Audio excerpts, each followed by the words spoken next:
Tired of guessing your glucose levels all the time? How about a better way to manage your diabetes? Introducing the Eversense E3 CGM system, the only 6-month continuous glucose monitoring system. With real-time glucose readings every 5 minutes delivered to your mobile device and exceptional accuracy over 6 months, Eversense E3 gives you readings you can count on. For important safety information and to learn more about Eversense, visit eversensediabetes.com/safety. Accuracy evaluated in adult populations with 2 calibrations per day or less.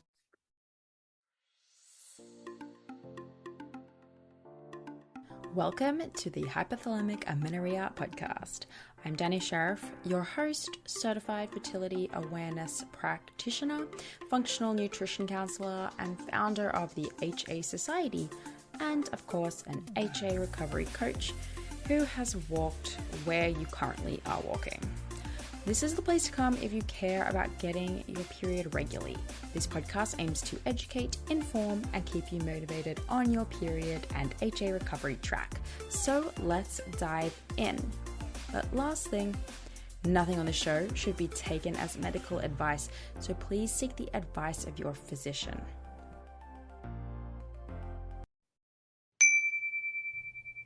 The HA Society is taking clients. Coach Ashley and I work one-on-one with HAers, as we call you, to help you figure out a plan and, of course, implement it and stay accountable. Whether you've worked with a health practitioner already and you just want to stay accountable and strategic with the plan that they've laid out for you, or you want to start from scratch looking at all the aspects of your recovery needs and to create a game plan to reach those needs, then we are definitely your girls. When you sign up to work one-on-one with one of us, we're going to go over your history, your biggest obstacles, ensure that we're taking into account your specific goals, and start making a plan to reach them. So those goals could be getting your period back, could be getting pregnant, could be getting back to exercise or sport, or simply working on your mindset around your body image and long-term recovery. We also can teach you the fertility awareness method. So if you want to learn that so that you have the skills you need to go out into the world on your own without fear of getting HA again, we have got your back. So our coaching packages are either weekly or bi-weekly and only a month at a time commitment. So you're not paying tons and tons of money for 5-6 months. It's month to month, which is awesome. Makes perfect sense for period recovery, right?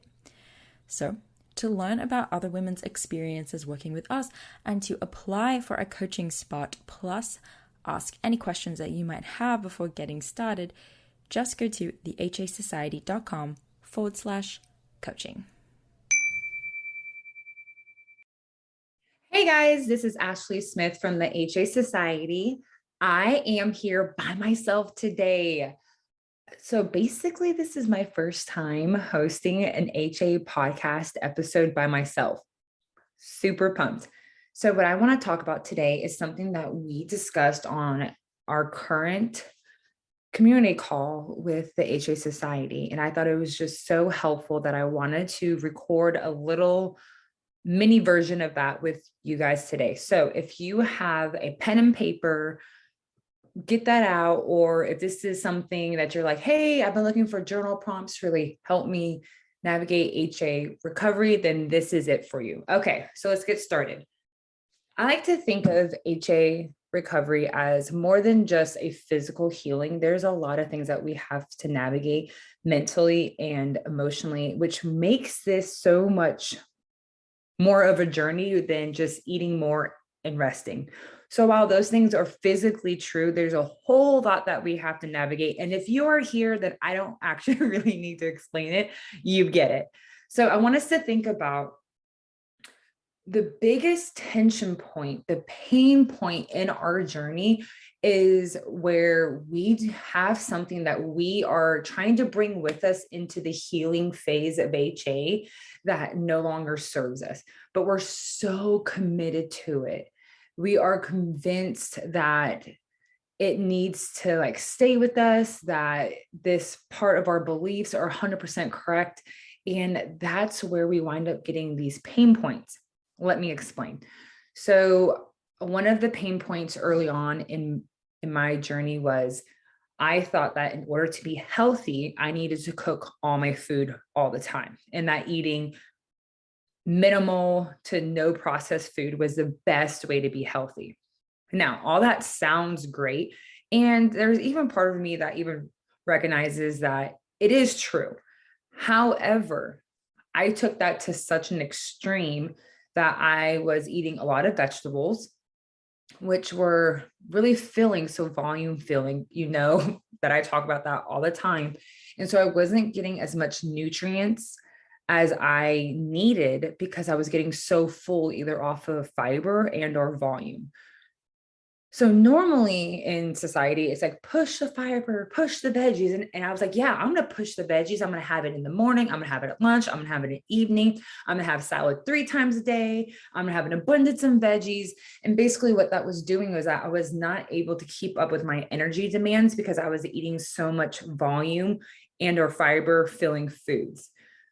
So I really had to reevaluate that belief that I had about what was healthy, how much vegetables are healthy, how much fiber is actually really needed, and was I really using fiber for gut health and bowel movements, or was I using fiber so that I just wouldn't be hungry?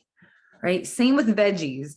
So there was a lot of aspects of what I thought like made up a healthy diet or that made up health that I really had to evaluate in order to continue to move forward in my health journey.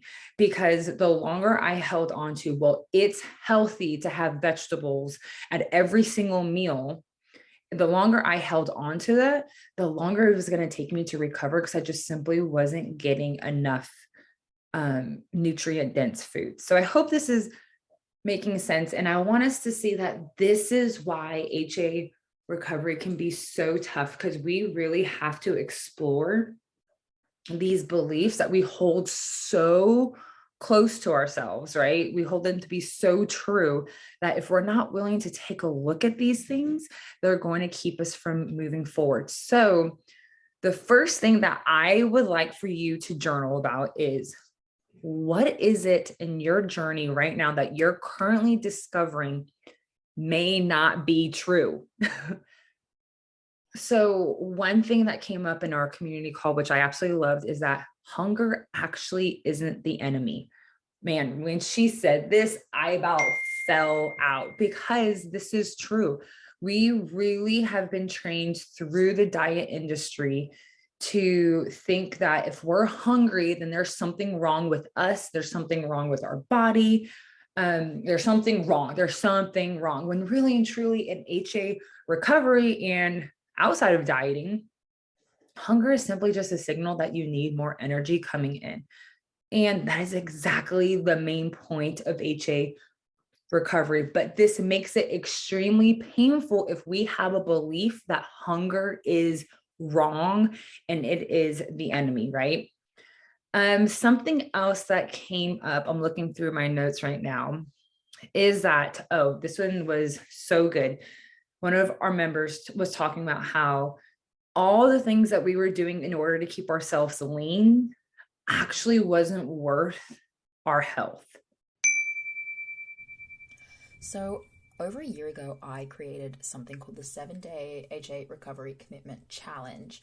And I've been running it for over a year. It was this free email-based challenge. So lots of reading, but you would get an email every day for 7 days to help you overcome and tackle the different but important areas that you need to be checking off in order to get your period back. Now, over time, I have collected some really great feedback, and upon working with all of these wonderful, amazing women, really started to learn even more about what works and what doesn't. And so I'm excited to be introducing to you guys the updated version.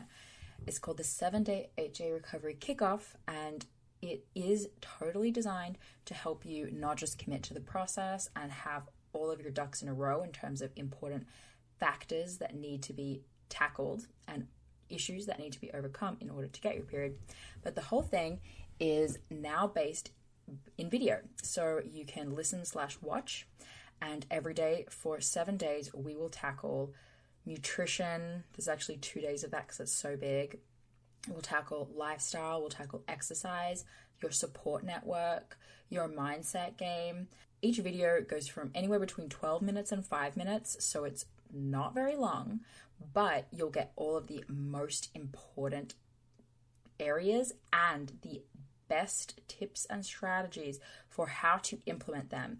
Because I know that going through recovery is hard. There's always an area for each person that is a little bit difficult to execute on. And so the goal, or maybe a lot difficult. So the goal of this challenge is to help you have the awareness, the self-awareness, and the tools and strategies you need to overcome each of the different issues that AHA recovery faces for us. So get on it. It's great if you're at the very beginning of recovery, or if you're halfway through. I mean, we never know how far through we are until it's over, do we? But no matter where you're at, it can be a really good opportunity to check in and look for blind spots and areas where you might be dropping the ball in your nutrition, in your lifestyle, maybe it's your support network that's a problem. Maybe exercise is something that you are still struggling with making changes to. So check it out. Go to thehasociety.com/7-day-challenge, or the link will be on the website. So it may be in the show notes of this show. It may not be. Just go to thehasociety.com and you'll find it in the footer, or you'll find it in the pop-up that happens when you visit the page. And we will see you for day 1 of the challenge.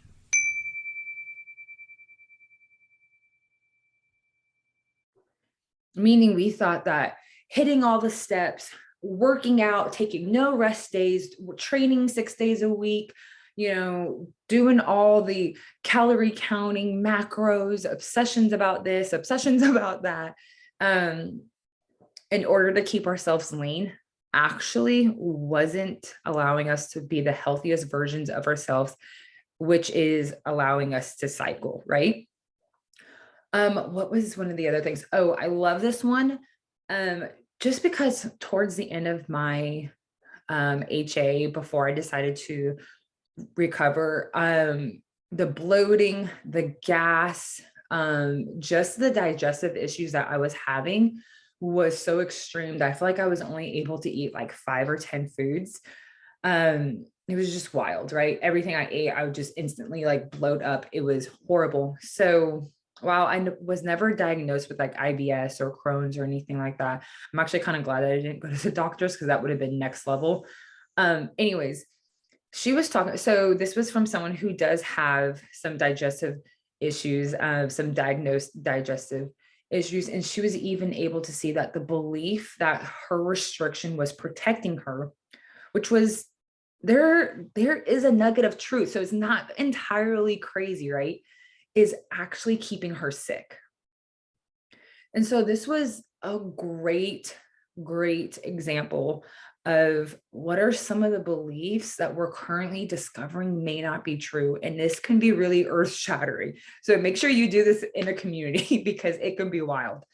And then the other thing that I want you to explore today is currently where you're at right now, where you're at in your HA recovery. What is your sticking point? What is the pain point? And so that's so I mentioned it that way because the sticking point generally comes from like the most pain you're experiencing, right? And that's what we need to address in order to move forward, right?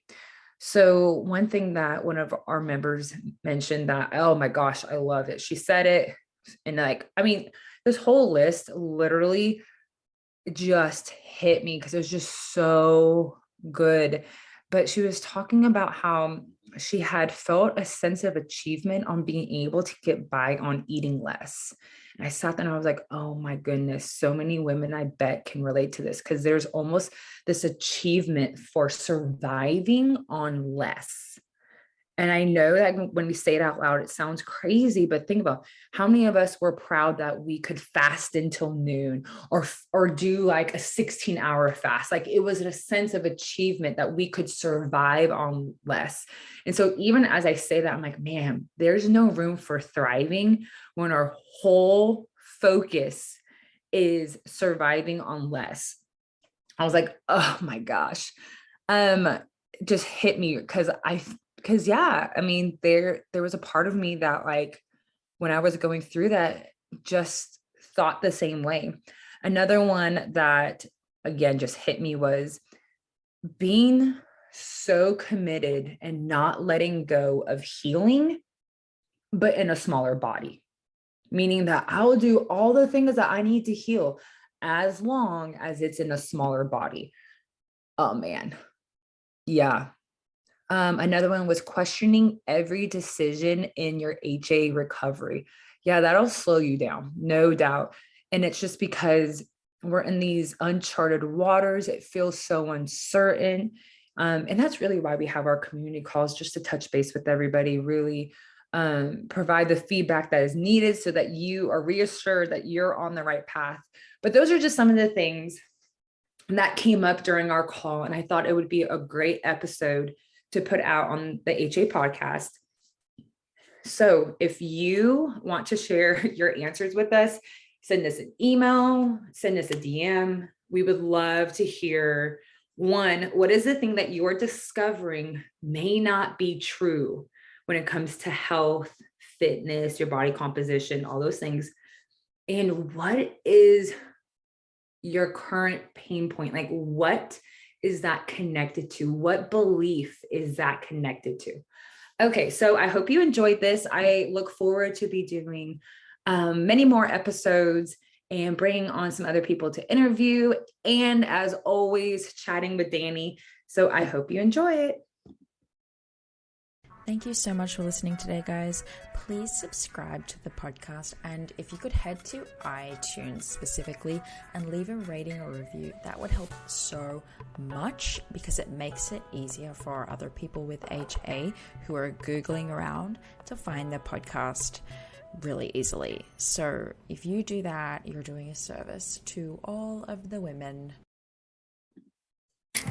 Hi, welcome to your neighborhood pharmacy. Hi, I've got a prescription for diabetes test strips. How much is the copay? Well, it depends on your type of commercial insurance and factoring in your yearly spend, subtracting the deductibles, also depending on your monthly allowance. Why can't there be a better option?